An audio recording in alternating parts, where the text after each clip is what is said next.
Hey, buddy. F*** you. Stick time. Stick out. Stick time. Stick out. Stick time. Stick out. Stick time. Stick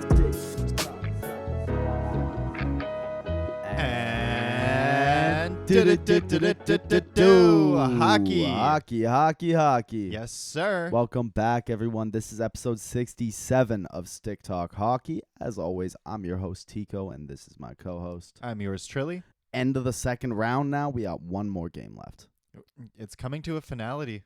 I know. We have no hockey today. It's Sunday as we're recording this. We got no hockey on Tuesday. Third round starts Wednesday and Thursday after that. But we're at the, scarcity time now. Yeah. Where there starts to be days without hockey. I know my partner's thrilled. Yeah, yeah, no doubt. I've been hogging the living room TV for like a month and a half straight. Just like, do we have to watch this? Can we put on something else? No.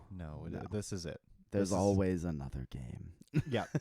Oh, after this one, we can put on a movie, right? No, there's another one at 7. Sorry. Yeah. So. Yeah. That'll be nice. Yep, no doubt. Reclaim a little bit more of my life again. Yes, fair enough. First up, before we get into the playoffs, though, really, really sad day for Canadian sports fans this week. Man.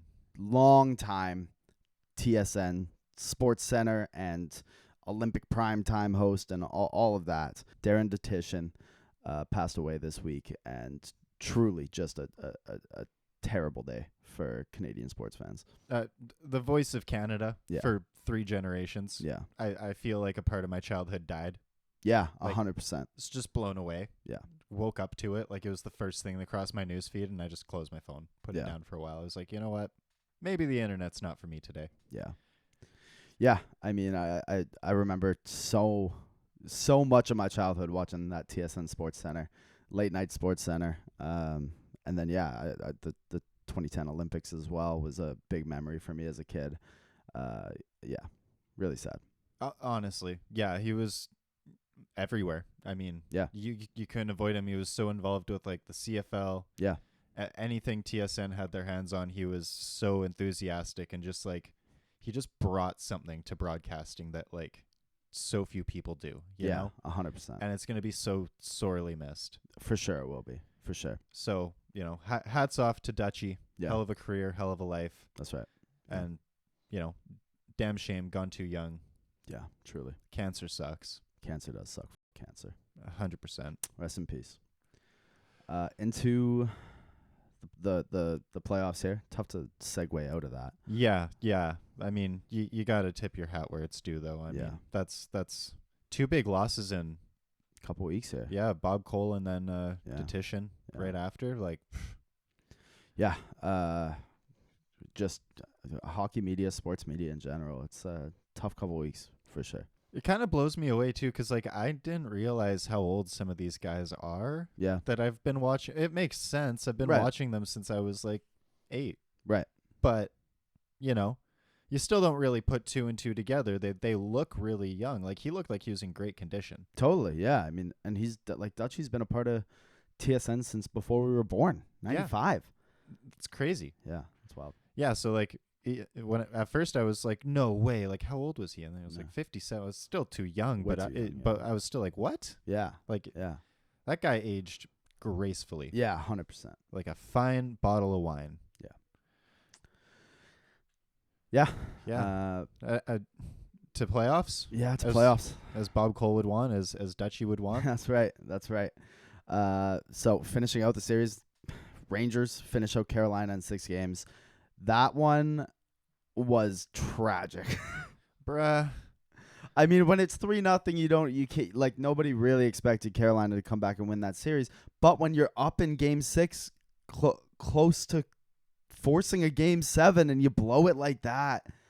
That hurts. That hurts in a big way. Yeah, a genuine collapse in game 6. They had the lead at home, and to lose in regulation 5-3, right? To lose to a natural hat trick. To a natural hat trick from Chris Kreider. Ay. How many close-ups of children crying were they going to give us on that broadcast? Oh, Good grief. I had to change the channel. Because I hate watching New York win. Yeah, amen.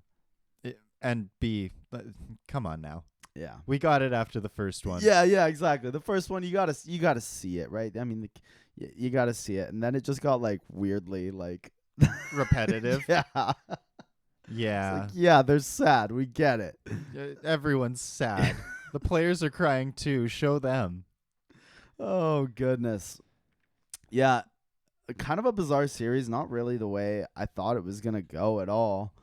But at least Carolina made a series out of it.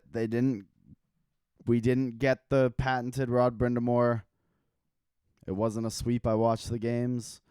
But still, I mean, you go down 3-0 in that series. You don't take it to Game 7, and they re-sign Rod along with his whole staff. They should. I mean, they should. Yeah. Yeah. I think that like a lot of this has to do with just not being quite ready. I think that they might have misjudged some of their pieces. They're going back to the drawing board. They're letting Pesci walk. Yeah. It's pretty, certain at this point. Nothing's obviously certain until it's done, but like that's where we're at now is Pesci's probably gone. They're probably going to look to re-sign Gensel. Natchez probably won't work. Yeah. So we'll see what they do with that, but they're going to just do a roster shuffle and, I think that they're in the same place that Tampa is in. And we just talked about it two episodes ago. Yeah. Using Cooper as a prime example, where it's almost normalized that a 3-year runway is all the coach gets now. And it's kind of not enough.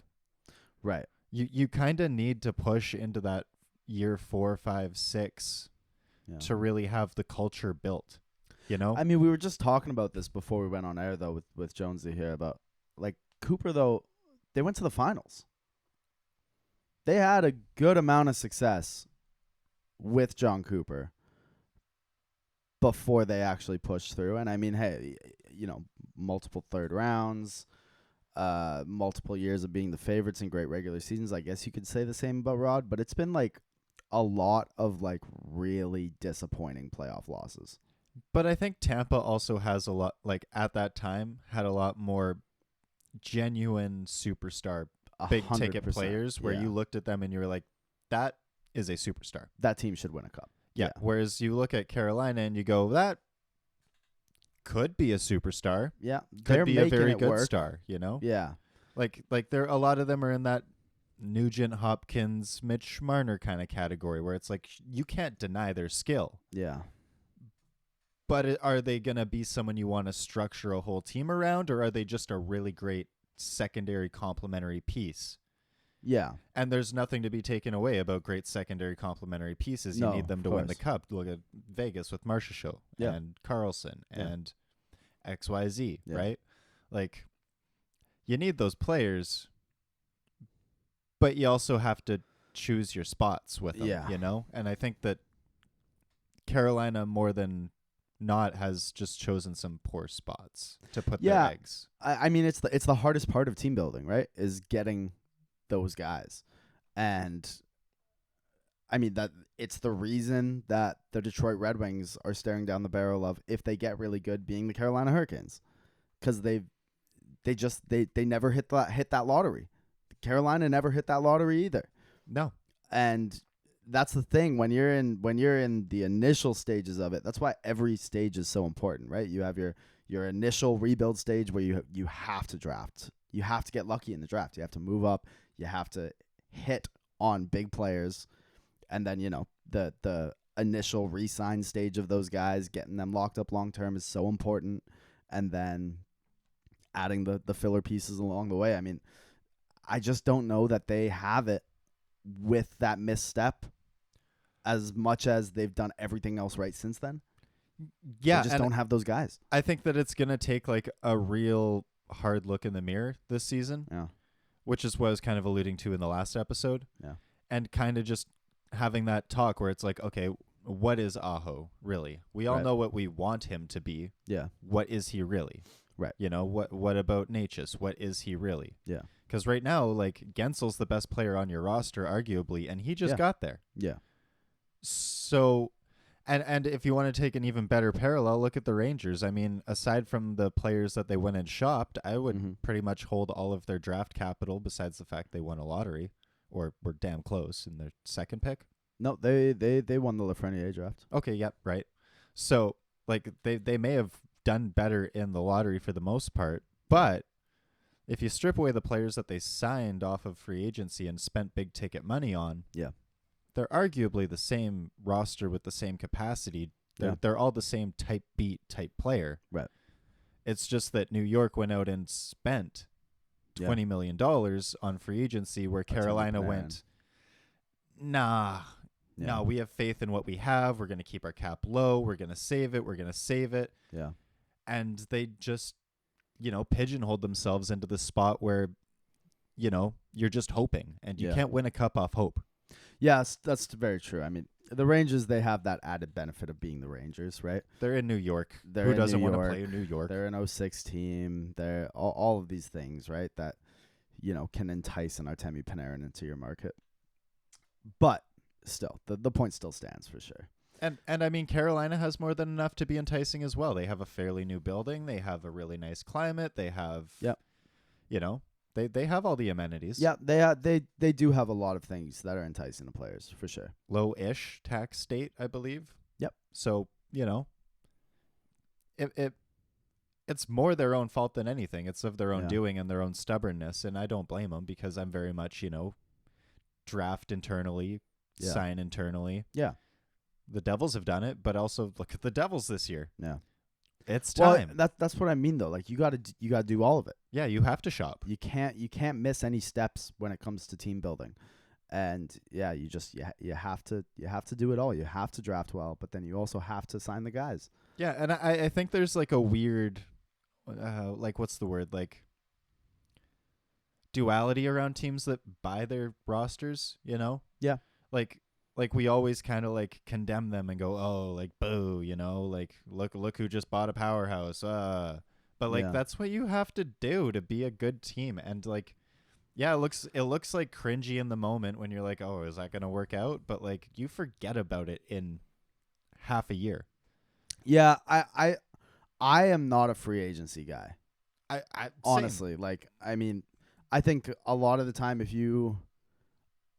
Like a lot of teams just try and shortcut with free agency, right? They don't have the draft pedigree that they need to have. They don't have the prospects that they need to have, and then they just sign guys in free agency to make them competitive, and that's never enough either, right? That's how you become the Nashville Predators. Well, again, that's missing a step though, right? Exactly. And you have to have all the complete steps. Carolina, for the most part, has the complete steps, aside from the fact that they haven't been willing to wheel and deal. Well, and they haven't hit on the superstar either. Yeah, right? They never drafted their Adam Fox.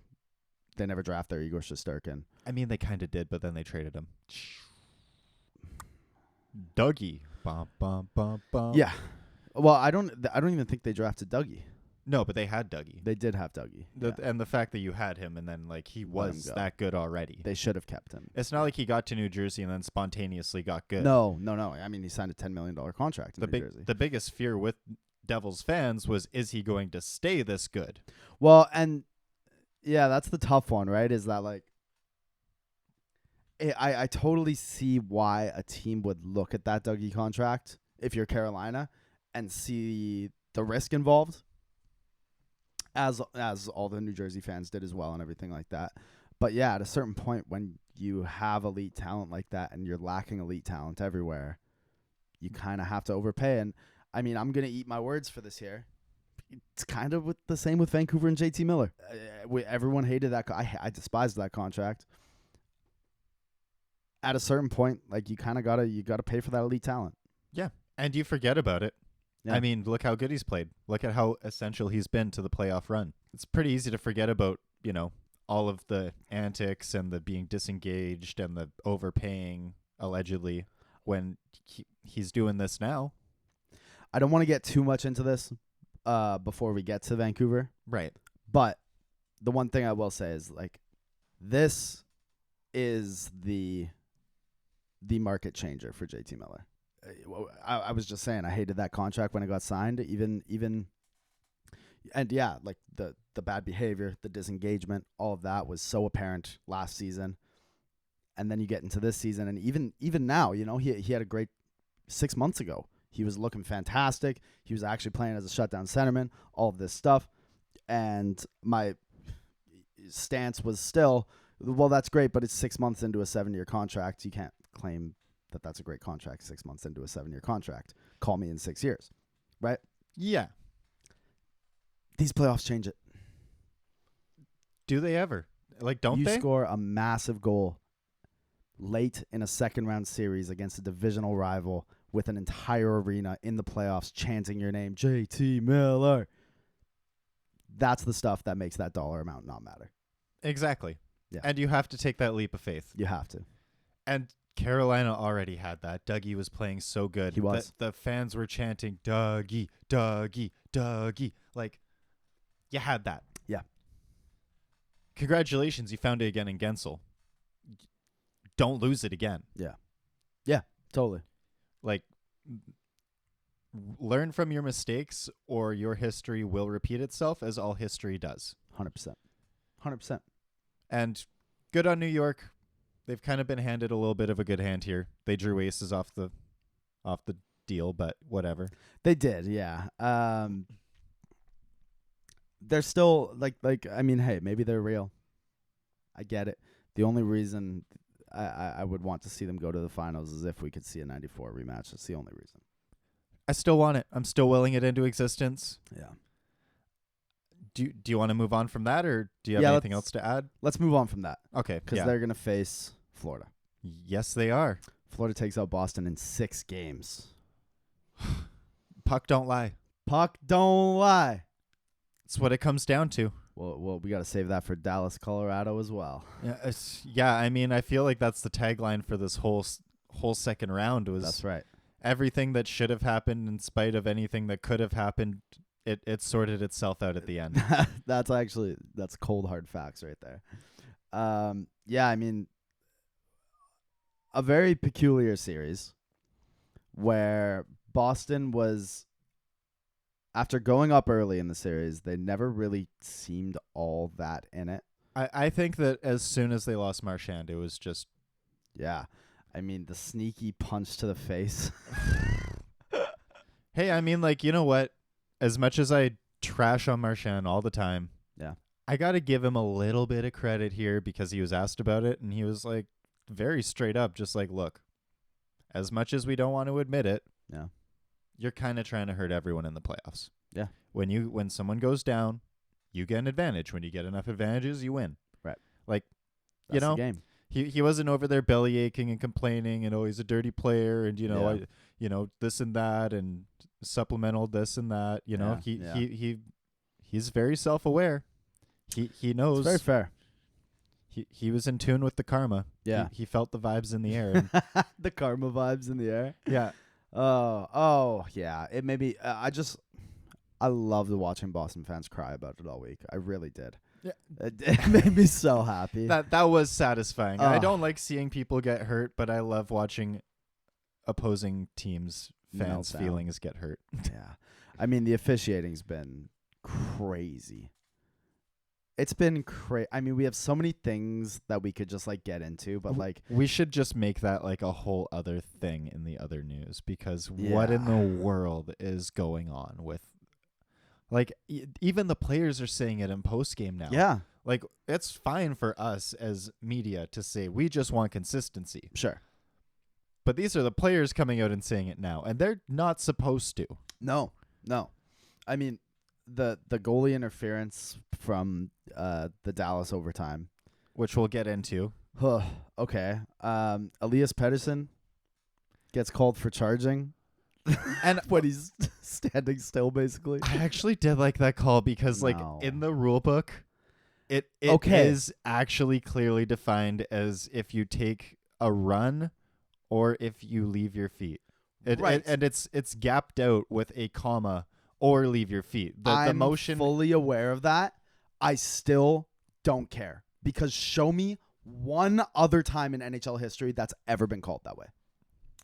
Find me one. Someone anyone listening, if you can literally think of any other time a reverse hit, even if the guy leaves his feet in the reverse hit, is been called for a charge based on that stipulation in the rule book, please let me know, because I've never once seen it called.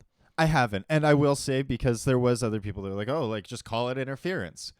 Not really. The guy was hitting him. Yeah, he had the puck, and then the guy engaged him. He released the puck, and then finished the engagement. That's a standard hockey play. That's what they changed the penalty to, was interference. That's insane, because it's not. It doesn't make any sense. Charging, if you want to be a real stickler and a Jeff Merrick and go directly by the black and white definition. Yeah. Yes. Sure. I get that. I totally get that, because like I saw Friedman tweet that out like right away, right? The rule in the little black book where it says that. And I knew someone was going to. But it's just like, again, consistency. I've never once seen that penalty called. Yeah, and that's also the biggest thing. And I mean, like, at the end of the day, and it comes down to law enforcement too, we always hear about it. Like, sure, the law is the law, but like when you're out in the streets and you're dealing with law enforcement, it's up to their interpretation of the law. Yeah, 100%. Same with the refs. 100%. And I just don't know how you could interpret that as a malicious play or not a hockey play. It's so crazy. It's so crazy. I'm still more choked on the cross check that was called for Trocheck when he just like biffed backwards. Yeah. Yeah. It looked like an old man falling backwards out of a chair, just like, oh gosh. Cross checking. Yeah, it's been brutal. I mean, we go through it every single year, right? Yeah, and the goalie interference has been especially flagrant. Shout out to our old producer Austin and his patented spin the wheel. 'Cause that is what it seems like they do. They just spin that dang wheel, and whatever it lands on, that's what it is, goal or no goal. Yeah, kind of feels like it at this point. And I mean, like, you know, we can't complain too hard. Canucks have been partisan to the goalie interference shenanigans that have taken place. I'll call it though. I'll call it as I see it, regardless of if it helps the team I want to win. Like, it's garbage. Yeah, and I mean, yeah. No. I will say that McDavid one though, I was totally fine with the no goal call. Yeah, I know a lot of people weren't, but at the end of the day, he did go into the crease on his own accord. What happened after in the split second is moot. Yeah, and again, it's consistency, right? Like, especially after you called back the Dallas one last night, you have to call back that one. You know have what to. I mean? If that's goalie interference, that's definitely goalie interference. Especially when it was Duchesne, right? Yeah. Yeah, Duchesne wasn't even, like, in the crease on his own accord. It was, like, the back end of his skate blade on the screen was there. It's like it's like Buffalo all over again. Let's not do this. Like, let's not have a repeat of the blue ice debacle. No. Oh, God, no. We agreed that was disastrous 20 years ago. Why are we repeating it now? Like, yeah, that was something. Like, the votes are in and it's unanimous, and we don't need that type of hockey. No. But that's what we're quickly zipping to with the way that it is. With the way that things are being interpreted. Yeah. And what's especially wild to me, just to tie it off really quick, is how many goalies have been absolutely laid out behind the net with no call. I've never seen it like that in the playoffs, I don't think. So you can hit a goalie full speed behind the net with his head down. Yeah. But you can't bump him at the top of the crease when he's not in the blue paint. Yeah. What? I don't know what's going on. Who gave them diplomatic immunity? Yeah, it's a great question. It's a great question. I have no idea. It's wild. Well, okay, so Florida takes Boston in 6. They're going to face the Rangers. How do you feel about that series? Oh, it's going to be a good one. Yeah. That's going to be a really, really good one because the Rangers have been talking real tough. Yep. And swinging their gorilla shoulders around. Yeah. You know, they've been doing a lot of the Conor McGregor, I'll apologize to nobody type beat. Mm-hmm. You know, Kreider had a good silly down the Carolina bench. Yep. After he took the lead. Yeah, he did. Well, classless, but you know, hey. Just New York things. Yeah, just New York things. It's the playoffs, baby. It's the playoffs. I think that this is the best case scenario for an Eastern Conference final. Yeah. This should be, like, out of the available options, this should be the most exciting Eastern Conference final. Should be a lot of fun. As a fan, you can't be upset about it. Yeah. Yeah. As Like, a neutral fan. Yeah, as someone who just wants to watch good hockey, Yeah. this is not going to be a letdown. Like, we've seen No. some conference finals where it's like 8th seed team squeaks in twice and then just gets absolutely obliterated. And it's like, okay, like, yeah, we don't need this. No. 6 or 7 for sure. 6 or 7. It's not going to be a short one. Who you got? I kind of have to lean towards New York on this one. Yeah. Just because the big guns are, they're big gunning. They're big gunning. And I mean, Florida's big guns are big gunning, but we've seen some health issues in Tkachuk already. We've seen some, some scary moments, whether or not they've been officially announced as injuries in Barkov. Yeah, I mean, he blocked a shot from Pasternak with his bare open hand. Yeah. It's like the least padded part of the glove to ever block with. But, do what you gotta for the team. But let's hope that's not like a fracture. I'd be goddamn shocked. Yeah. Like, you know how many tiny bones are in your hand? A like million. He had to have shattered at least like a few in his palm. Yeah. I just feel like with Panarin, Trocheck, Kreider now clicking off. Lafreniere's been contributing. Yep. Shesterkin's looked good. Adam Fox. Yeah. I think, and Bobrovsky, like. But he's been so good. I know, but like, how many IVs can they hook him up to? That's the thing, right? How long can you keep this up? I've been concerned about him keeping it up the entire time. He's played a lot this year. And this is a guy that loses like 15 pounds in water weight every time he plays. Yeah. But, I mean, you talk to people that have played around and with Bobrovsky, and they'll all tell you that, like, there's no goalie in better shape than him. Oh, yeah, and the team's very tapped in and taking care of him. Like, they go over and beyond, for sure. Like, that's why they say, like, games that go deep, like double OT, triple OT, they want Bobrovsky. I don't know. I think Shesterkin's just been so deadly good. Yeah, he's been really good. I don't know. What do you got for this? Like, what's your perspective? I mean, this one is a coin flip to me. Like, I can think of 7 reasons for each team why I'd take them. I think to ride with my anti-Rangers take, I'm going to take Florida in 7. Fair. On the road, getting her done in Madison Square Garden. And, hey, Carolina, I was saying it's a little too much with the close-ups of the crying kids. I want to see all them kids crying. I want to see all the, like, 40-year-old bodega owners crying. Yeah.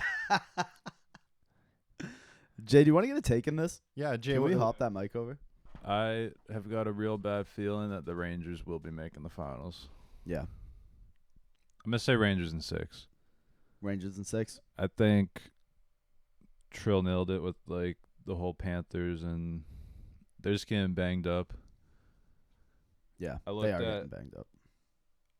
I still trust Bobrovsky. I think Bobrovsky's going to play well, but you are right. He has played quite a few games now. Yeah. And the Rangers just kind of have it this year, and I hate it. Yeah. So, yeah, Rangers in 6. Yeah. All right. We are definitely like an anti-Rangers pod. 100%. And I mean, can you blame us? No. Heck no. And there's enough Rangers fanboys like podcasts and stuff. We're good. Yeah, I mean, hey, we've done some work with the Puck Wave. Shout out to the Puck Wave. The Puck Wave really helped inspire my hatred for the Rangers again. True. Yeah. It's nothing like talking to a Devils local to really just like make you go, yeah, you know what? You're right. They do suck. I hate those guys. You're 100% right. Oh, yeah. All right, well, let's move on here to the West. Dallas takes Colorado in 6 games. A long 6 games at that. Yeah, and you know what? I'm eating my words again. Num, num, num, num, num. Yeah. Sagan and Ben. Clicking. They still got it. And the games that went into OT, Yeah. They still got it. They stuck around. Yeah. They had a step. Like, I was watching for them. I was watching to see how quick they were with the plays. Sure. They were speedy with it. I know. Even in double overtime. They were engaged. Like, I take it all back. Yeah. I really thought those guys did not have the conditioning anymore. Yeah. Like, I was watching them round out, like, the back end of the season. Sure. I guess they were just taking it easy. Right. Saving I themselves a apologize. little bit. I thought it was just a sign of bad things to come. Right. And again, I didn't account for how big of a difference Tanev would make. Man, He's been so good. We've sung his praises. Yeah. And we've had more than a fair enough circle jerk of Tanev already, but I did not account for him being that big. Yeah. Yeah. He's been like a legitimate game changer for them. The numbers don't lie. Yeah. Like Puck don't lie.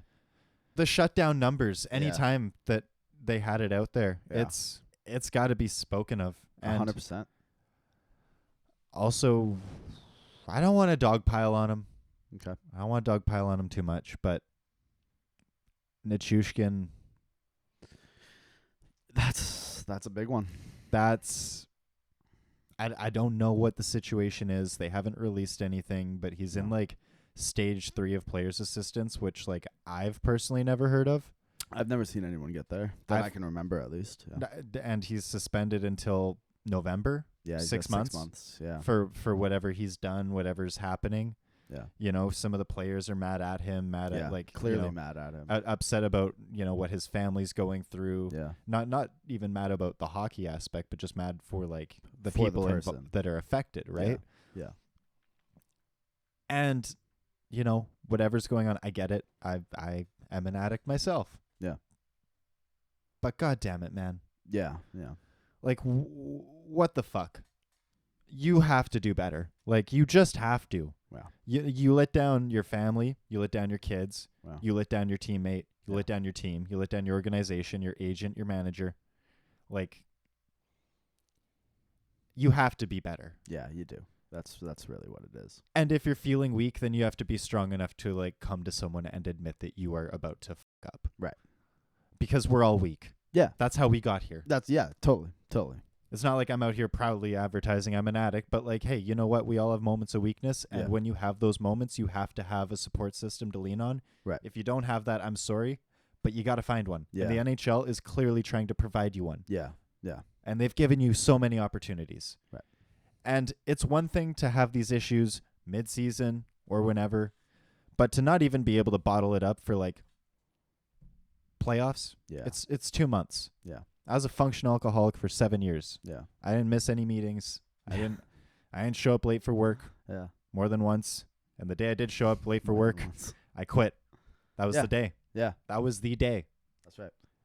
And the fact that you haven't been able to show up for your family or for your work on multiple occasions and still can't hold yourself accountable. Yeah.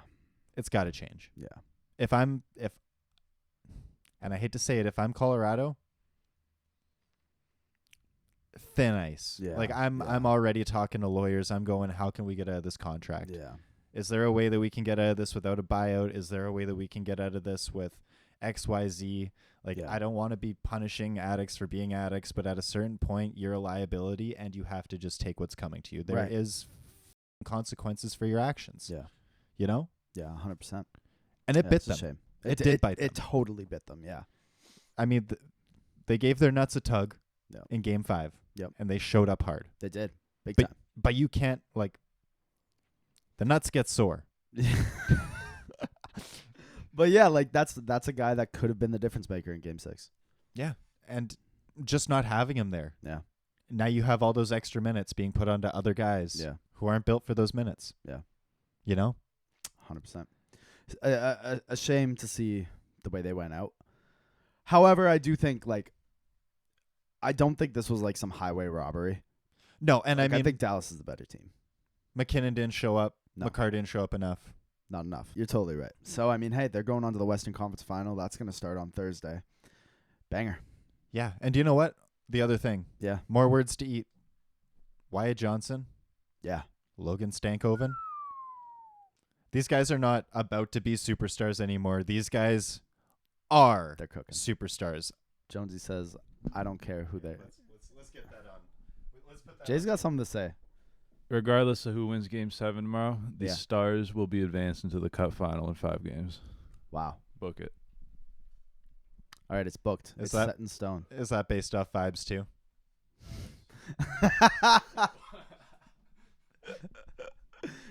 No. Jay and his vibes, man. Yeah, well, hey, your Oilers in 6 and your Nashville in 6 both look great right now, so we'll keep that in mind. I'm playing.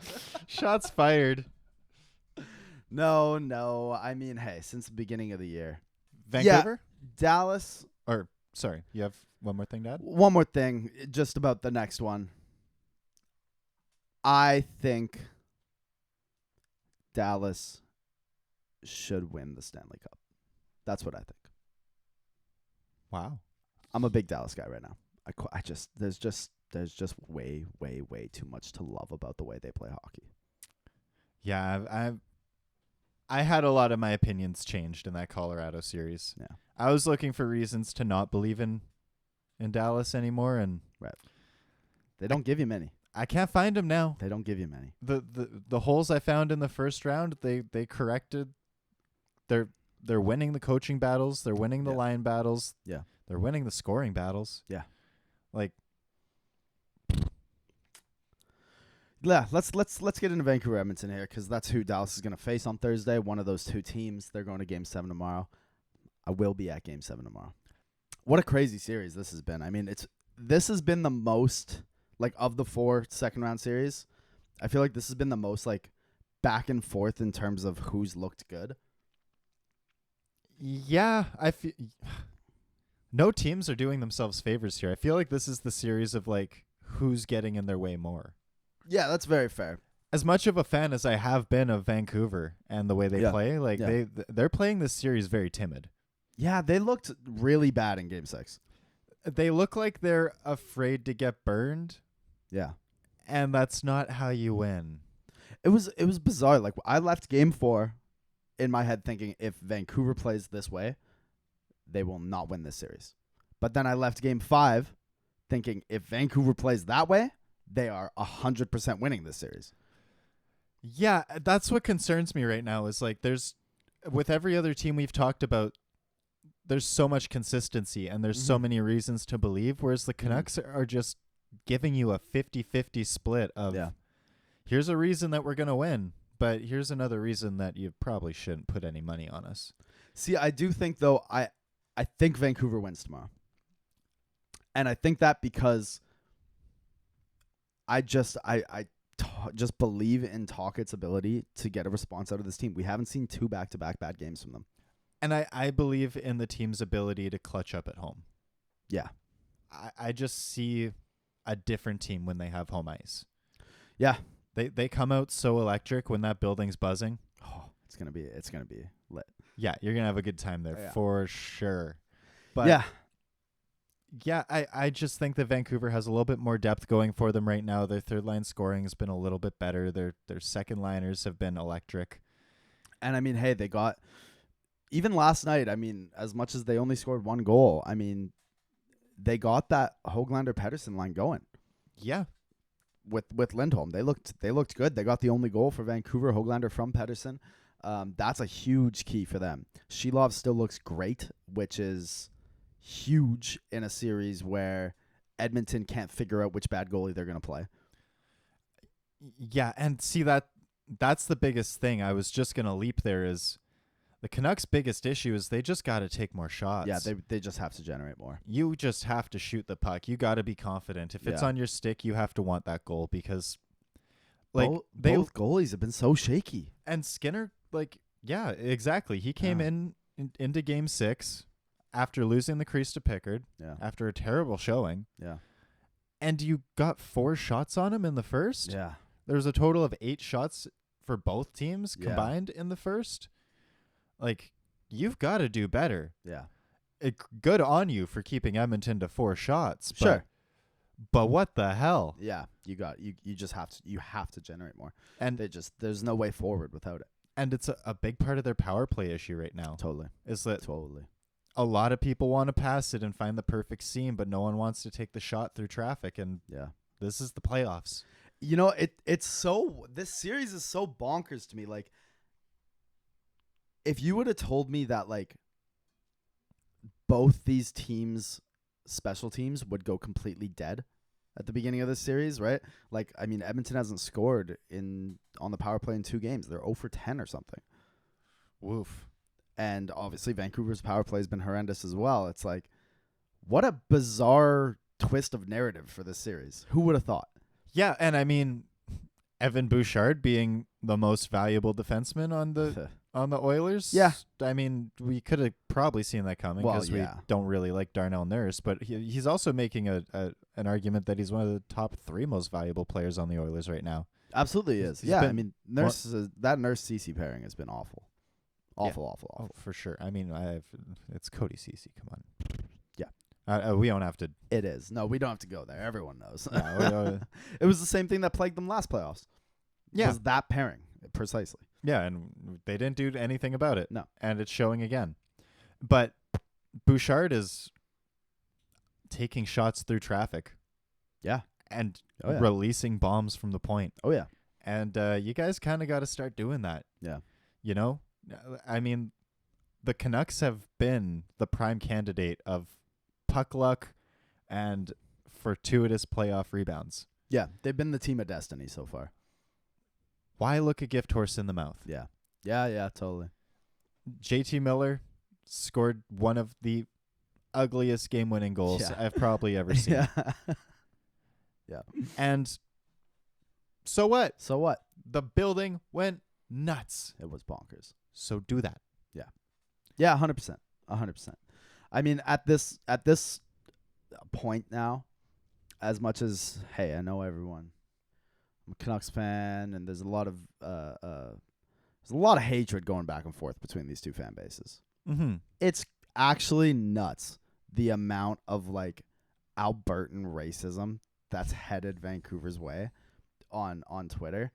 Like, Alberta, I knew who you were already, but, like, man, are they showing us? It's horrific. However, even then, I'm just happy to be here at this point. I think that Jonesy's kind of right. The winner of this series is gonna have their work cut out for them against Dallas. If they move on tomorrow, I'm gonna be so happy to be in that building. It's gonna be electric. If they don't, what a ridiculous season this has been. I never could have seen it going this way. Game 7, second round, 1 game away from the conference finals against the Edmonton Oilers. Just happy to be here. Yeah, I mean, you got to enjoy the ride at a certain point, right? Yeah. Like, as great as it would be to, get the cup, you gotta enjoy the journey there. You know what isn't interesting though? If Vancouver moves on, that'll be all 4 division winners in the Final Four. Very rare that happens. I can't remember what it was. Someone said it's the first time it's happened in like 13 years. It's pretty crazy. Very interesting. Yeah, I'm really looking forward to this Game 7. It's going to be a banger. It's going to be really good. You guys need Pete to get his shit together, though, in a big way. You know what, though? I think he did. I think that Tocchet giving him the, like, opportunity, I guess, of playing on the wing with Lindholm and Höglander, I thought he was in maybe not Game 6, but in Game 5, I thought he was their best player. Yeah. Yeah, that's a fair statement. And that's what you needed. I mean, I was really big on Garland that game, too. Garland was fantastic. He's been amazing this whole playoff run. That's my guy. That's my guy. All right. Well, I think that's about it for this stuff. Yeah, I guess so. We got a couple other news things to get off before we get out of here today. The Leafs, as always, we're a hockey podcast based in Canada. We have to talk about the Leafs every episode, contractually obligated, government mandated. Yeah, if we don't, then black helicopters. Yeah, exactly. SWAT raids. It's a whole thing. Craig Berube, the new head coach of the Toronto Maple Leafs. How do you feel about that? Yeah. I don't feel any way about it. I feel just almost a coach. I feel almost the exact same way I feel about Keefe. Okay. Like, I just think that Toronto's issues lay way deeper than coaching, and I think that, like, regardless, like, yeah, I like Berube as like a harder edged coach that's going to be a little bit more blunt, and he's a playoff guy. Yeah, but you've had that already. You've had that twice. You've went out and got the series Not really coach. with this group, though, right? Like, I mean, they've had Keefe for, 5 years now? Yeah. But before that, they had Shanahan. Like, I mean, yes, they're both harder-nosed coaches, but Babcock, Babcock. Yeah. Not, they're both harder-edged coaches, sure, but Babcock's a lunatic. See, yeah, I mean, he is, but... you know, like... I don't know. I just think that, like, there's more to this. It's the Carolina situation again, you know, where it's like... Yeah. You got to pick a guy, and you have too many guys. Yeah. And you've tried to pick all of them. Uh-huh. And you've had too much of a good thing. Yeah. You know, you got to lay off the sweets. You got to go and get lean. You got to figure out where your value's going to come from. That's right. You got to get some cheap, high-protein meals in you. Yeah, you're eating too many empty calories. Yeah. You know? Yeah. I agree with that, but I also do think that Berube is a good coach for the Leafs. I think he's a good pick for them. And I think that, like, as much as it may not be enough of a fix, like, you still have to make the right calls where you need to make them. And I think this is a good one for them. Yeah. You're right. And I like I said, I do like Berube in general for the team. It's the direction they needed to head with a coach. Sure.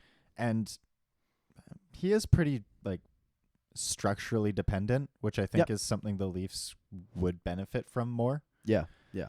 Is hard structure and just hard-nosed coaching. Right. But they still need to do so much more work to give this guy the tools that he can use to take them somewhere. 100%. And last thing I want to get to today, I got a regular that comes in. Shout out to Wes. He's a listener of the podcast. He comes into the bar, and he was trying to get me to put on WHL hockey during the NHL playoffs. Man, that's a bit of a tough call, you know? It's a bit of a tough call. But we threw him on. They had the finals going this week, and it was electric. The Moose Jaw Warriors going to the finals against the Portland Winterhawks. They swept the Winterhawks in the WHL championship. It's their first ever WHL championship. Their team's like 50 years old, and I didn't know that. First time in history they're going on to the Memorial Cup. That it was pretty awesome to watch. Wow. Well, congratulations. Yeah, I mean the fans too. Like I mean, I don't know what they're doing out there in Moose Jaw. I don't know what's going on out in Saskatchewan too often, you know. But clearly, diehard fans out there. I mean the building was absolutely buzzing for them. It was great to see. I believe it. I love small, close-knit hockey communities like that. I wish Victoria was more like that. Yeah. I wish that the Royals would do more to, like, build a community rather 100%. than just existing. Yeah.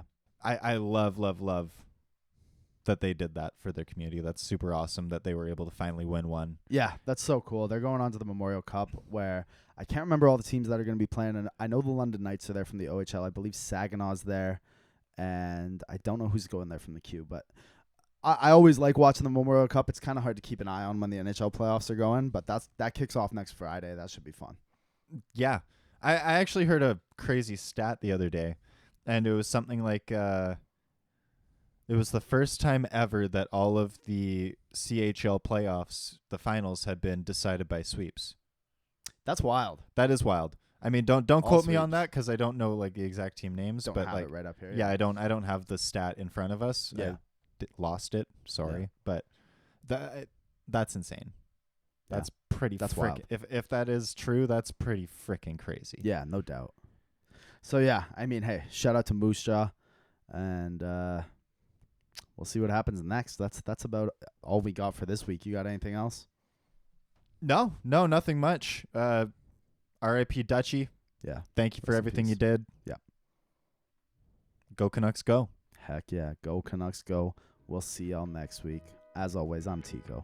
I'm yours truly. Keep your head up. Keep your head up. Boom. Stick talk. Oh, wait. I lied. I have one more thing I need to talk about. Did you hit space? Good. Hey, well. I have a thing. Okay. I'm pissed. Oh, shit. I wanted to talk about this. Oh, my God. I'm so fucking fired up. Okay, hey, yo.